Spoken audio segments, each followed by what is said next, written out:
Welcome, everyone. Good afternoon. I almost said good morning. Woo. On this beautiful fall day, we are back at our emotional wellness series, and this is our final session. Can you believe it? That went so fast. But welcome. Welcome to Parkinson's Points Emotional Wellness Series. And I just wanted to start by saying thank you. We have some really amazing volunteers and sponsors today. Kylie, thank you for all your support being here and also your Boston Scientific support of our series today. So thank you. And thank you to everybody who donated as well to make this possible. We really appreciate your support. It allows us to offer this to everyone without a cost or a fee, so there's no barrier. And thank you to my wonderful volunteers. So Sarah's not here today, but you guys have seen Sarah helping out, and Bethany and Leon have been instrumental in helping us make this a reality and have fun while we're doing it. Thank you. And today we have a wonderful speaker, Mary.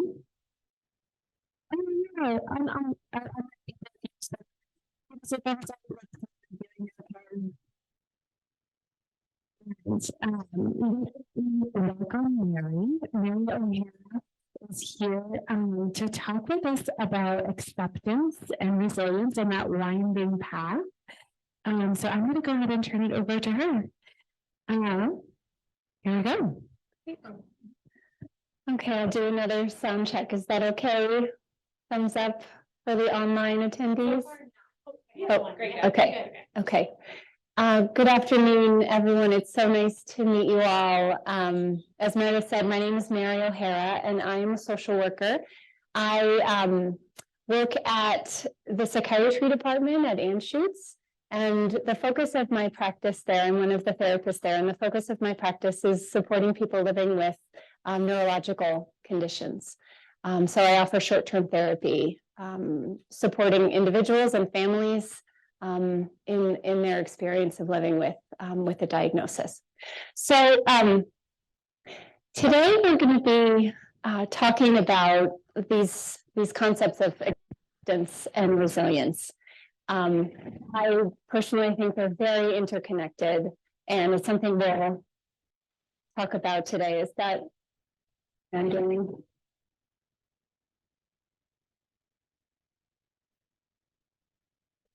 It may just be that you're stuck rubbing.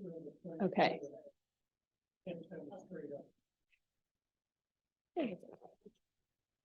Oh, goodness. All right. I can also hold it if it's better. She heard bits and pieces, not entire sentences. Okay. Let's try that. Okay. Okay, that sounds better for now.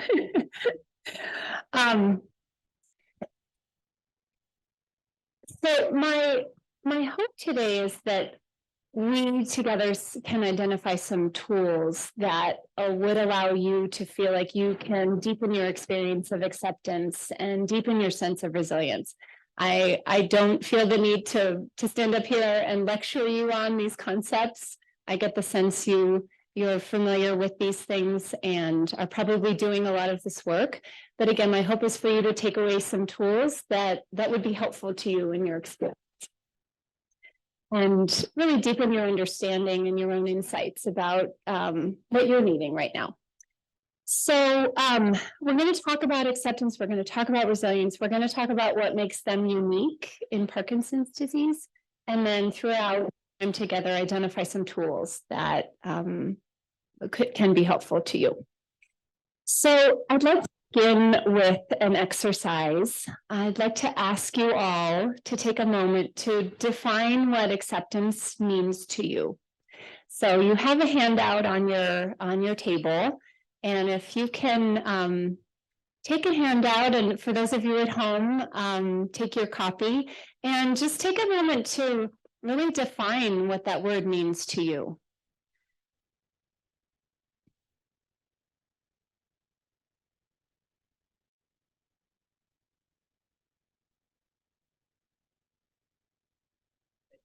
Okay.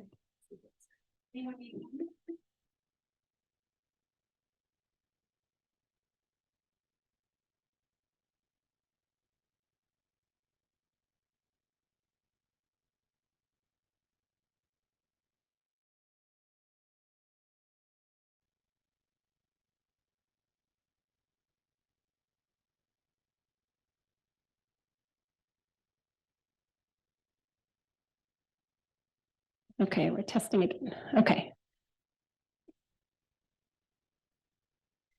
And then after you've taken a moment to define acceptance, I want you to name something that feels hard to accept in this time. And I ask that question with the understanding that acceptance can have many layers to it. So maybe you feel like you've accepted the diagnosis, but there's a part of it that feels really hard to accept. So I want you to think for a moment about what's the hardest part right now for you to accept, what feels hardest to accept right now.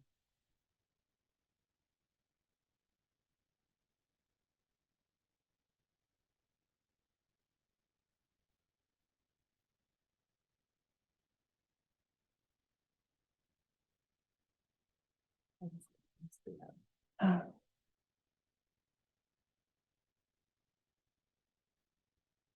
Me outside.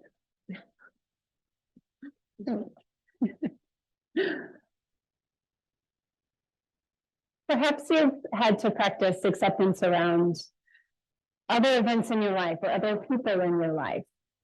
So this is not the first time that I'm sure you're familiar with this as more of a direction that we go in, not necessarily a destination, not necessarily like an aha moment, a light switch. It's a practice. It's a direction that we work towards. So I wonder if anyone's willing to share their definition of acceptance. And for those of you joining from home, please feel free to write in your definition if you'd like to share.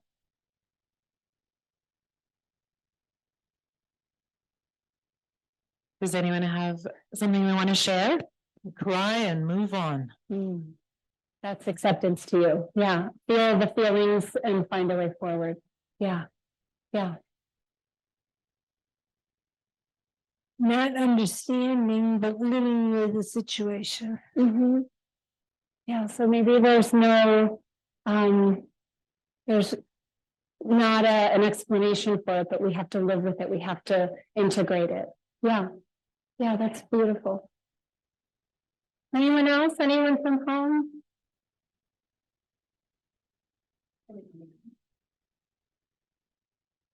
Okay. What about the second question? What's most difficult for you to accept at this time? What's the hardest thing right now, or this week, or this morning?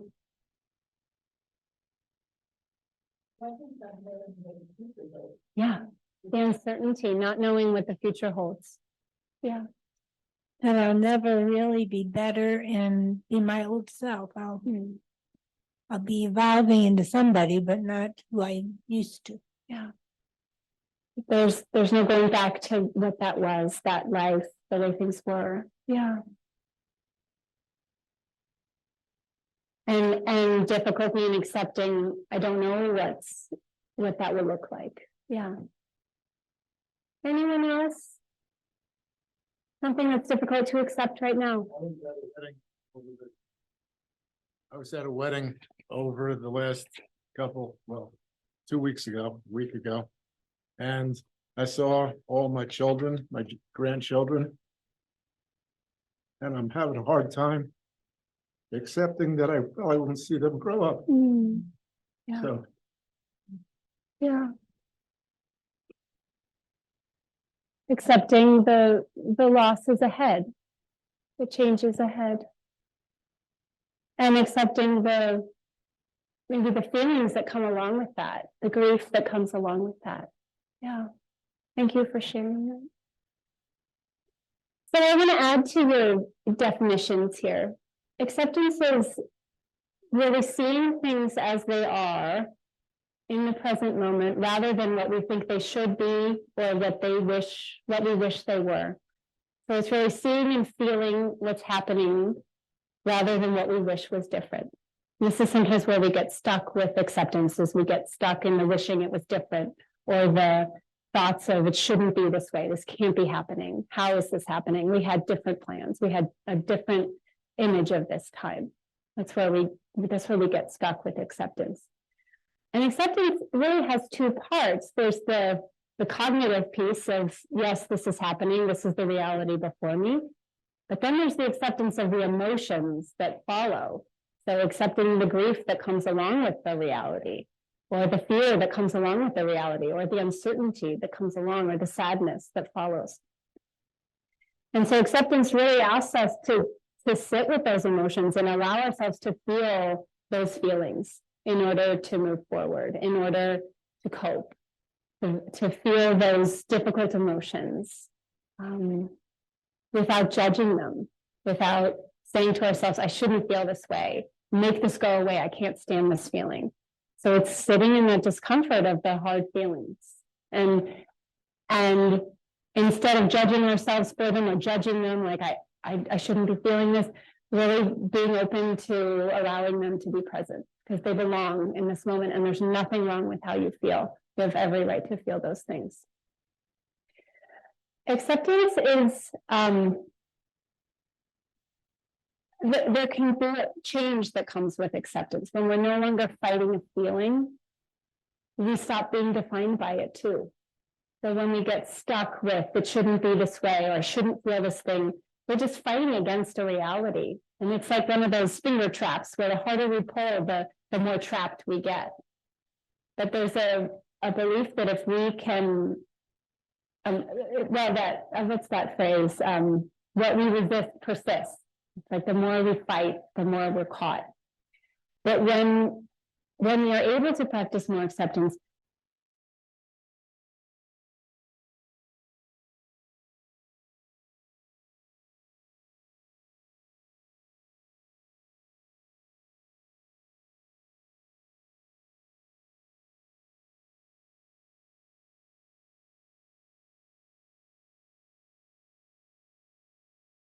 by that right now.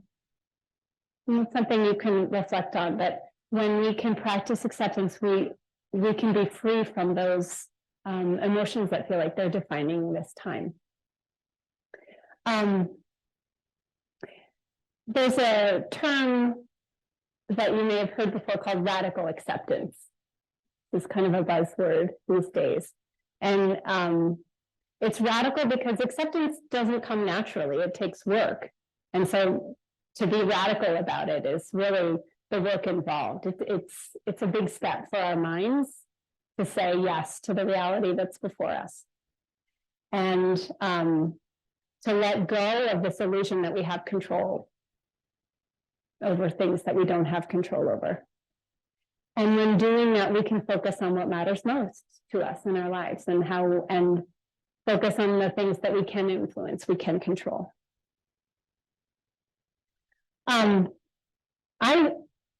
I do feel that acceptance is unique within Parkinson's disease because there's this perpetual practice of acceptance. It's like something changes, there's a loss, you have to adapt, you're grieving the loss, you're finding new ways to cope, and then you have to do it all over again. So it's like this ongoing practice of acceptance thousands of times for every change that happens, for every loss that exists.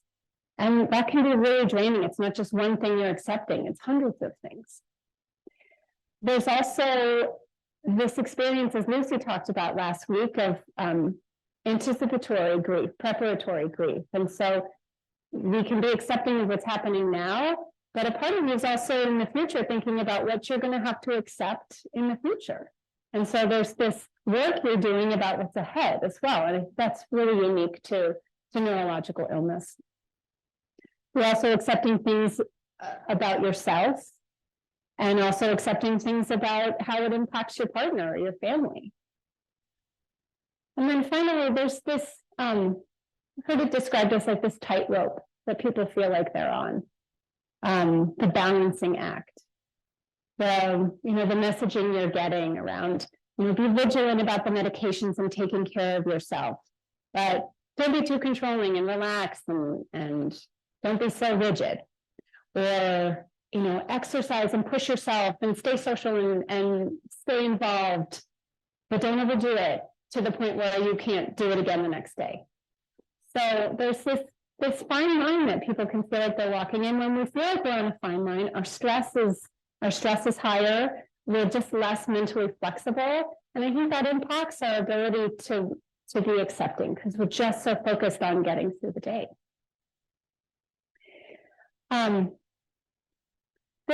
The human mind is really prone to agonize over the future and the past. And that takes away from the present moment. It takes away from what we have here. So the next exercise I want to do with you is really about control and what we can control in this moment. So on your handout, you'll see an exercise about control, and then I want you to reflect upon these questions. So what is out of your control right now? What is something that you cannot control? I want to really name these things because these are the things that we need to practice acceptance around. Traffic. Yeah, traffic, weather. Anyone else?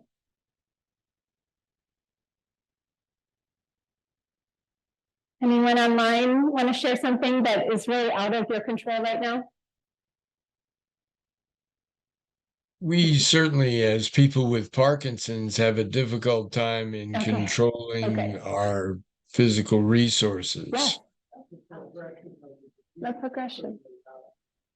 Yeah, the progression of the disease is not under your control. Having this disease is not under your control. The other things, like COVID coming into all of our lives for Mhm. several years, that kind of threw all of us for an unexpected loop. Mhm. Definitely out of our control. Certainly the things going on in the world are out of our control.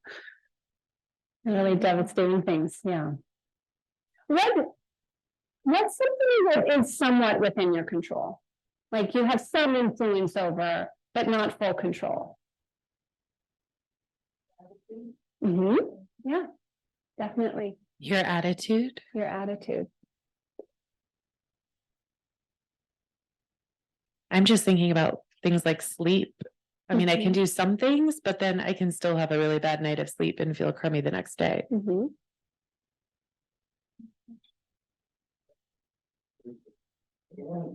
Mhm. So they're saying that they can hear this mic, but they can't hear the speaker Oh. mic. Okay, if we want to switch it back on again. Then it makes it divide.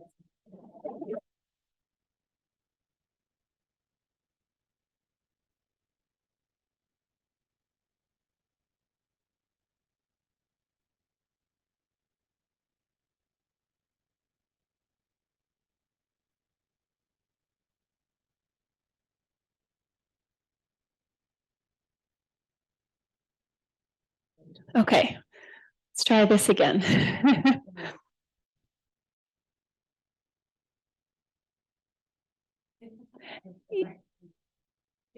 Okay. Yeah, keep talking. Okay, so things that are somewhat within our control. Anyone want to share something that feels somewhat in your control? Yeah. Yeah. How we react to things feels somewhat within our control. Why does that feel somewhat within your control? Mm-hmm. Mm-hmm. Yeah, okay, so you can accept it, deny it, or work to understand it. Yeah. And that doesn't always feel entirely within your control, you're saying? Yeah.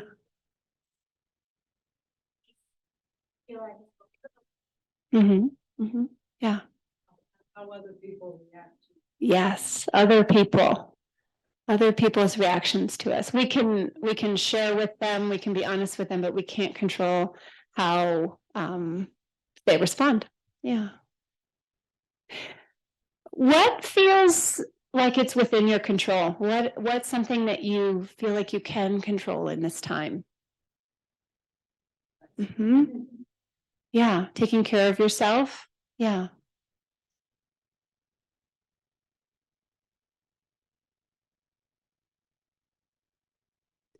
I think also what was said earlier, your response to things it can be within our control.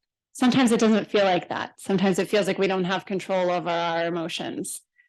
But that is something that does remain in our control, is how we choose to respond. Yeah. Any other reflections on what is within our control? Maybe how you choose to spend your time, the things you choose to focus on, who you spend time with, who you choose to be around. Yeah.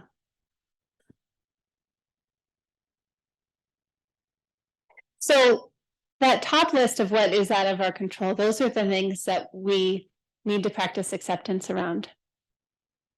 The bottom of that list, what is in our control, is the way that we move forward. These are the things that are within our control. These are the things that can change. And these are the things that can influence. So that's where we focus our energy. That's part of the practice of acceptance, is just recognizing the difference between these two.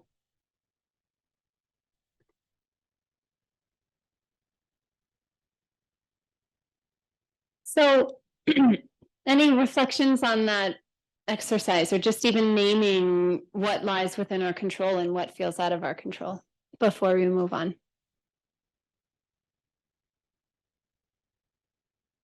Okay. Another way that we can move forward when faced with something really difficult, really overwhelming, really challenging, is to revisit what's most important to us in this life. And one exercise I use in my practice is called a values clarification. So we really focus on, what do we value most in this life? And how can we use these things to move forward? So I wanted to do a brief example of a values exercise with you today. This is an abbreviated version, but I'd like you to think about some things that are most important to you. Like, what would you say are your top 5 values right now? I know it can be hard to narrow down, but even if you just start to make a list of what is most important. And if it's hard to come up with some, think about how you spent your time over the last week. Were you, yeah, go ahead. With family is a value of yours. Those relationships. Yeah. Your faith, yes. Yes.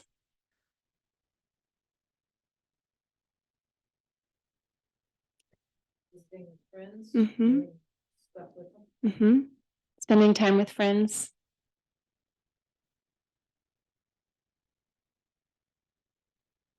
Maybe being connected to the natural world is something you really value. So spending time outside, spending time in nature, or maybe being really organized is something you value. And so that's something that is really important to you.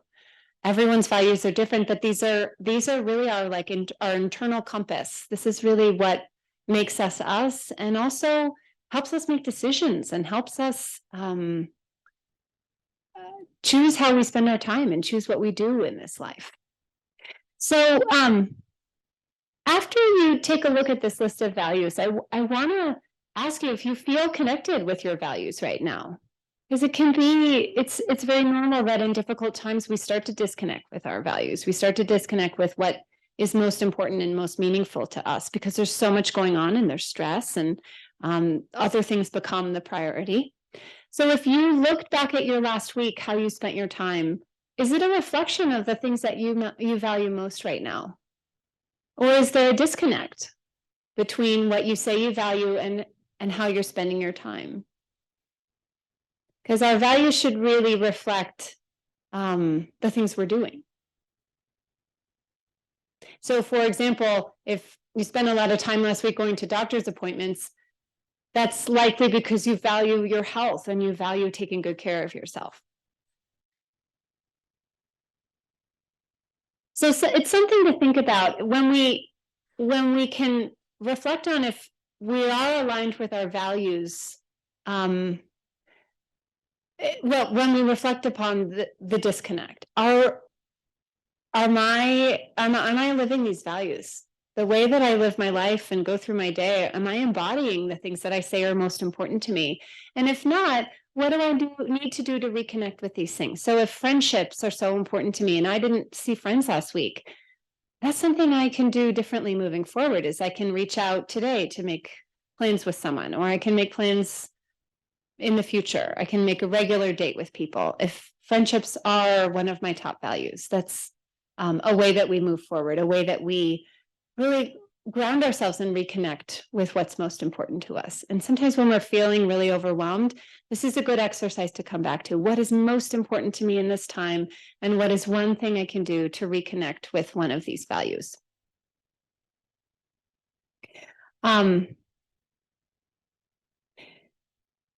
It can also feel very fulfilling to honor our values. So not only are these things protective for us and our mental well-being, but it can feel really good to live these values and to honor them.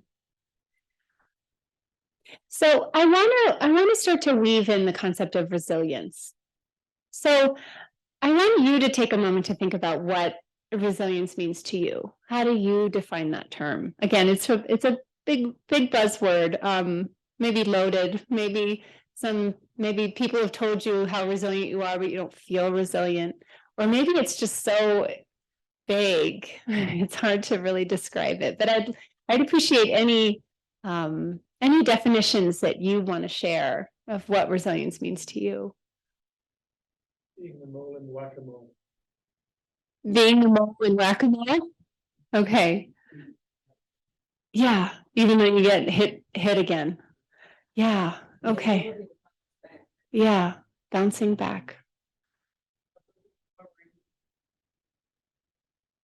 Yeah, so moving forward despite difficulty, but despite hardship.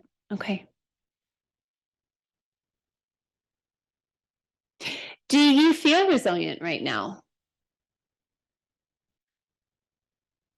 Mm-hmm. Yeah. Not as much as you used to feel. Why do you think you don't feel as resilient? What's getting in the way? Mm-hmm. Yeah, the symptoms. Yeah, dyskinesia, the symptoms. Yeah, can really threaten our sense of resilience. This disease can feel like it takes away the things that are protective for us, the things that help us feel resilient. Mm-hmm. Mm-hmm. Yeah. So not just the physical flexibility, but that impacts our mental flexibility too. Yeah. Anyone else willing to share if they feel resilient, and if not, why they think that is? And maybe there are areas of your life where you do feel resilient and other areas where you don't. It's not so black and white. That feeling of not another Mm-hmm. one, whatever that one is, not another punch in the gut, not Mhm. another slap in the head. One more thing. Yeah, not another. One more thing. Feeling like I can't handle one more thing. I can't handle one more setback, one more blow. Yeah. And those are certainly thoughts that if we choose to believe them, really leave us feeling a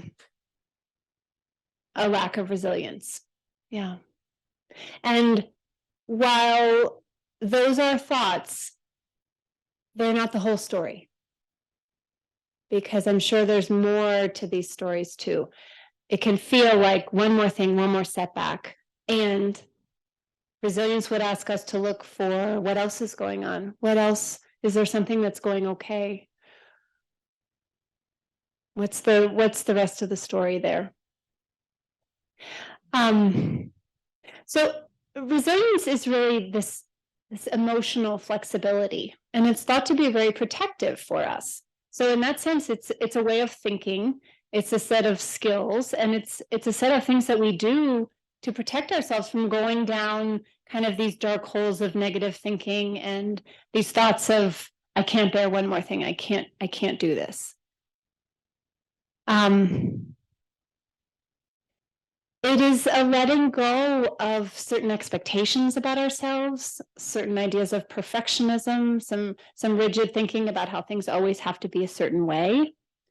It is letting go of some control, letting go of comparisons to the way things used to be or the way we used to be.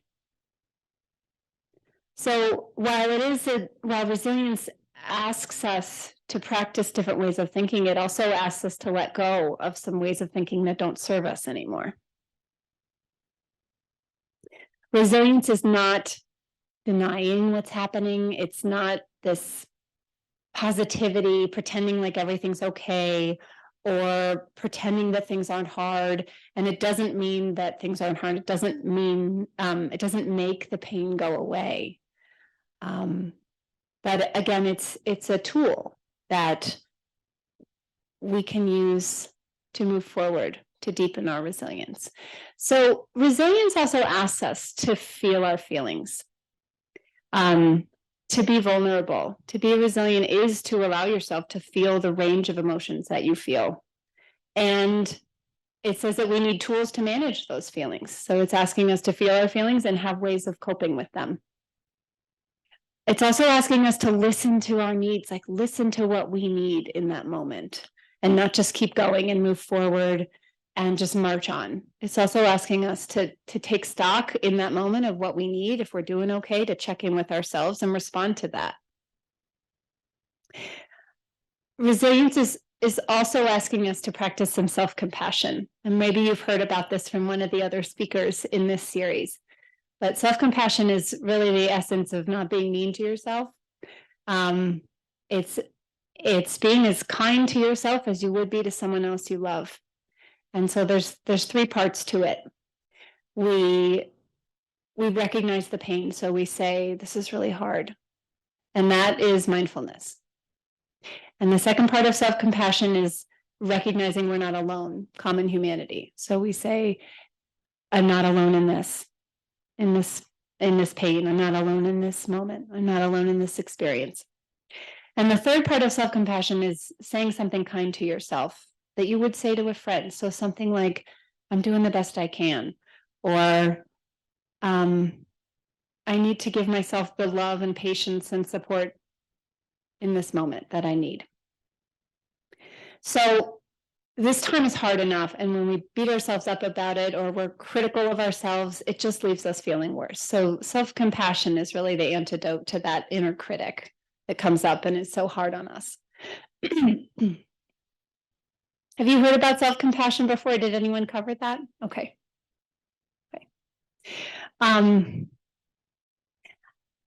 What makes, I think, resilience unique in the experience of Parkinson's disease is what we touched on earlier, that it can feel like it threatens the things that we do to protect ourselves, the things that we do to take care of ourselves.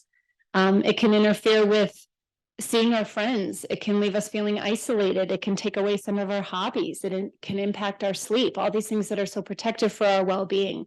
It can feel like it affects those things or takes those away. And I think also there's this change that happens to the brain where we go into the survival mode of, I just have to get through the day. And it's compounded by grief. It's compounded by this experience of loss. And so it becomes harder to make decisions. It becomes harder to be flexible and to be adapting. It can be harder to connect with our values. It can be harder to focus on what's still here, what remains. So I think resilience is unique in Parkinson's. It doesn't mean it's not accessible, but I think it can feel challenging to access. So the next exercise I want to do is one way to really step out of that feeling of being overwhelmed by what Parkinson's takes from us, or being overwhelmed by the emotions we experience. So in this exercise, I want to identify something that is difficult for you right now. Maybe it's something that you are worried about, something you're sad about, something you're grieving, something you're angry about. So if you can call to mind an example that comes up for you, something that's hard right now. And then I want to explore if is this something that we can problem solve? Is this something that we can fix? Is this something we can do something about? And if not, is this something we need to practice some acceptance around? Is this something I need to learn to cope with? Is this something, and what do I need to do to cope with it? So this way of thinking deepens our resilience. It's essentially differentiating between what we can control and what we can't. Because sometimes we need, we get overwhelmed by something we can't control, and it's harder to focus on, okay, these are the things I can control in this moment. These are the things I can fix. Or I can't fix anything about this, and I need to find a way to cope with it. So does anyone have an example that they're willing to share about something that either they're worried about or feeling especially sad about, or frustrated by, or angry about? Anyone online want to share? Yeah.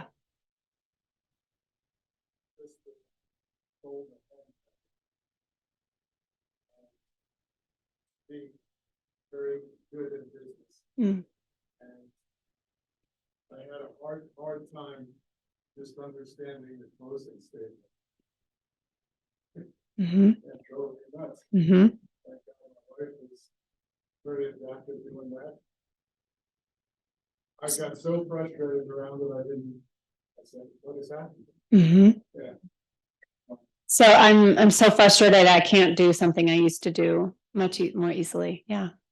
And is that something you can do anything about? Is that something you can change or fix, or? Yeah. It sounds like something that falls into that other category. This is something I'm going to have to learn to cope with and accept. And acceptance doesn't mean that you're okay with that. You can still hate that. You can still be upset about that. Acceptance would say, this is the reality. This is harder for me. And I'm angry. I'm upset about that. I'm frustrated by that. And I'm allowed to feel that. So recognizing the emotion and allowing the emotion in order to move forward. Yeah. I forgot my best friend's birthday. You forgot your best friend's birthday. Yeah. Told her that start talking about her birthday. Yeah. Thank you for sharing this example, because you've identified that this is one that falls into both categories. This is something I can do something about. So next year, I don't forget. I've got a plan in place. I've got a kind of a safety net for myself. And I also need to accept how sad I was about this. There's nothing I can do. I can't go back and change that. Yeah, but that it's not always so clear that, okay, we can control these things and fix them, and we have to accept these things. Sometimes it's both. Oftentimes it's both. But it really sounds like you identified what you need to do differently, that these are the ways I can address this for next time. And you have every right to feel sad about that. You have every right to feel those feelings. There's nothing wrong with that. Yeah.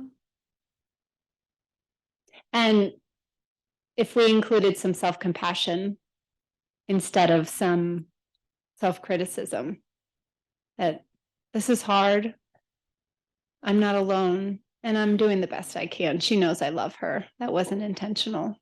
Yeah. Because sometimes that inner critic comes up with a terrible thing to say to us, like, how could you? What's wrong with you?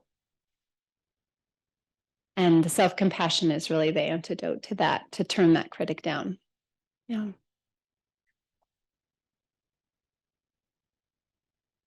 There's an expression I use a lot in my work. Just because doesn't mean. So just because I forgot my friend's birthday doesn't mean I don't love her more than anything. Just because I couldn't get through the closing statements doesn't mean. Can you finish that sentence?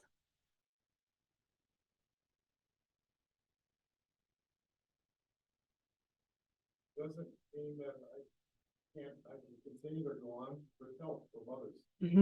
Yeah. Doesn't mean I'm incapable. Yeah. There's a tendency that that we jump to a conclusion about things. I forgot my friend's birthday, so I must be getting worse. I forgot my friend's birthday, so I must be whatever it is, whatever conclusion we jump to. But just because doesn't mean can help us separate those out.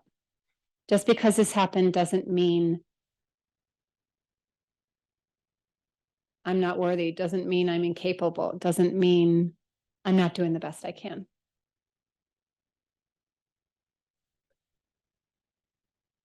There's another tool that we call coping ahead, and this is something that I'm sure you are already doing, but I really want to put a name to it. So coping ahead is really planning for situations that we anticipate will be difficult. And this is related to acceptance because we're really recognizing, okay, going to the theater for a 7 o'clock show next week is going to be hard. I need to plan ahead. I need to cope ahead for what I'm going to need or what we're going to need. And so coping ahead is a tool we use to really plan for things that we're worried about, the things that keep us up at night, the things that we need to say to ourselves when we start to feel anxious or we start to feel worried. So for the things that we can problem solve, coping ahead can be a great tool. So maybe you can call to mind something that you're worried about. Maybe it's something you can problem solve, but it's going to take a lot of planning. Or something you really want to do, but you're still anxious about it. Like you're committed to it, but it's still going to be hard. Anything come to mind? Yeah. Travel. Yeah, great example. Airports, so many aspects of travel, so stressful. Okay, so coping ahead would ask us to name what it is we're worried about, and then start to think about what am I going to need in order to do this? What am I going to need to get this done? What's going to be helpful to me? So I'm going to need maybe to call the airline, see what kind of accommodations they can make. I'm going to need to find out about what disability services are available at this terminal or at this airport or through this airline. I'm going to need to make sure there's a wheelchair in advance. I'm going to need to when I check in, let the people know at the gate that I need to board at a certain time or whatever it might be. I'm going to need to make some calls to have a plan in place. It also asks us to think about how do we want it to go? How do we want it to go as smoothly as possible, and what do we need to do to make that happen? And then by putting those things in place or thinking ahead of time or making those plans, it can really alleviate our anxiety because we've got a plan, maybe we've even got a backup plan. And so coping ahead can be a tool of resilience so we don't find ourselves in a situation without a way to cope with it. Because I'm sure many of you can identify things that you become nervous about or become worried about or get activated around or get anxious about. And if we can use coping ahead to make a plan for those things. I know that's going to be hard for me, and this is how I'm going to plan for it. This is how I'm going to respond. And maybe sometimes we have to rehearse it in our heads if it's something we want to say, or we have to make the phone calls in advance. Something that I think is also really important around our own resilience is recognizing what depletes us as well as what recharges us. So I want you to take a moment to think about what's really depleting for you. What drains your battery? What drains you? It could be anything. It could be, dishes in the sink. It could be clutter. It could be the disease itself. It could be certain people. Is there anything that feels really draining to you right now? Yeah. Sleep. Yeah. Sleep feels draining to you, or the lack of sleep is really draining to you. Yeah. Does getting sleep recharge you? Okay, all right. Yeah, so that goes in the next question I'm gonna ask. So anything else that drains you? In addition to poor sleep? Yeah. Cooking, so draining. Yeah, thinking of what you're gonna cook and then planning for it and the time it takes and the cleanup, it's so draining. Yeah, you're not alone there. Yeah. Anything else that's feeling really draining right now? And maybe it's seasonally, maybe, you know, when the holidays start to ramp up, that's a really draining time. Driving to all the different things. Yeah. Yeah, dealing with traffic or going to these doctor's appointments, having more referrals, having more appointments, that can be really draining. So knowing what drains your battery is really important insight in terms of your resilience. Because we also, just as we want to identify what's draining, we need to know what recharges you.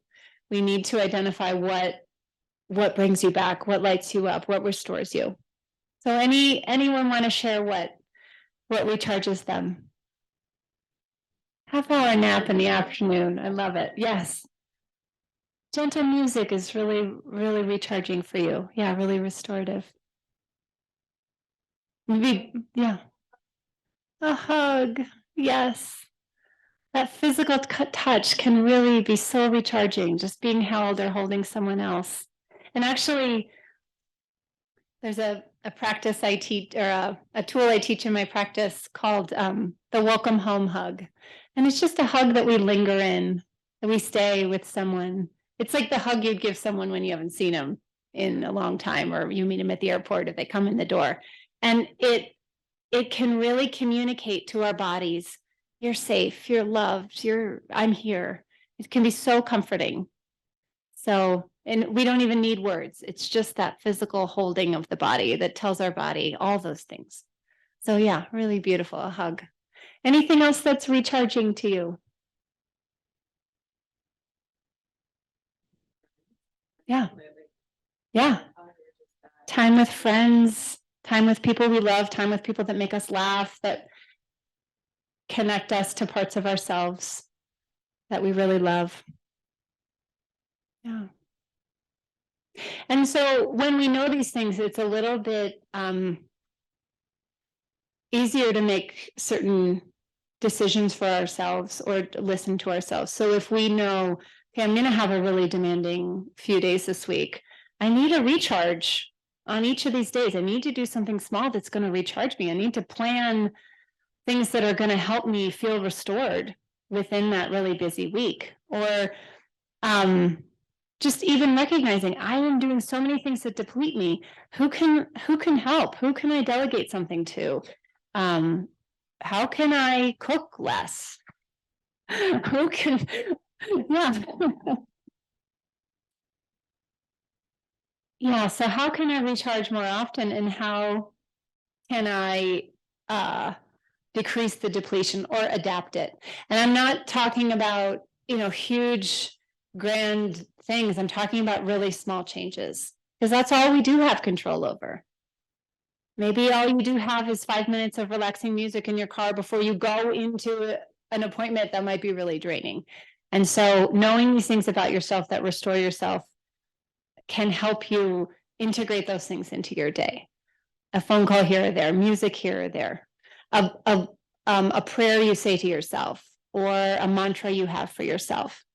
These things can really recharge you, and we need to plug these in on a more regular basis, not just when we feel our battery is totally depleted. The last exercise I want to do is a mindfulness exercise. It's also an acceptance exercise. I want to go through it all together, and I'm just going to have you. I'm going to ask the questions, and I want you to just think of the answers in your mind. So this exercise is called RAIN. It's an acronym. And perhaps you've heard it before if you practice any mindfulness or listen to any meditation. The R of RAIN stands for recognize. So I want you to call to mind a difficult emotion that comes up for you around something you can't control. So maybe it's anger, maybe it's grief, maybe it's fear. So I just want you to kind of call to mind a feeling that comes up for you around something you can't control. A really powerful emotion. And I want you to just name this feeling in your mind, like this is my anxiety, or this is my fear, this is my anger. And I want you to think about where you physically feel it in your body. Like when that comes up for you, is it a restlessness in your chest? Is it a pressure in your head? Is it a heaviness in your heart? Where do you physically feel it? Because our emotions start in our physical body. So there's usually, before you can name the feeling, you're feeling it in your body. So think about where you feel this feeling, so that the next time it comes on, you can say, oh yeah, there's my anxiety, or there's my anger. It's hot, it's fast. And then the second part of RAIN is to allow. So we want to allow ourselves to feel this feeling without any judgment. You're allowed to feel this. You have every right to feel this feeling. If you didn't feel this, we would wonder why. This is important. And there's nothing wrong with how you feel. You shouldn't feel any other way. So it's really allowing that feeling, like pulling up a chair next to it and, okay, we're going to sit together. The I of RAIN stands for investigate. So we're going to start to really get curious with it and better understand why it's here. Why is it showing up? Why does it want our attention? What is this a reflection of? And so maybe ask yourself, what is this anger a reflection of? What is this fear a reflection of? It might take you back to your values. It's a reflection of how precious this life is and how afraid I am of losing more, or losing the things, losing relationships. Maybe it's a reflection of how much something means to you.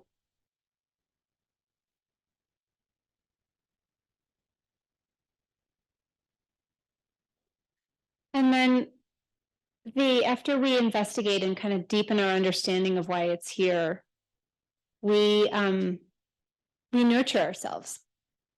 And that's going to be so individual with each of you, but the practice of self-compassion is a really easy and wonderful one to use. So this self-compassion of I'm not alone. This is really hard, and I'm doing the best I can. Is one way we nurture ourselves. But maybe you have another way of nurturing yourself. Maybe it's that you call a friend, or you go sit on your front porch, or you make a cup of tea, or you have a cold glass of water, or you put on some music that's really comforting to you, or you say a prayer, or whatever it might be for you. Like, what do you need to do in that moment to nurture yourself, to take care of yourself as you're sitting with that emotion?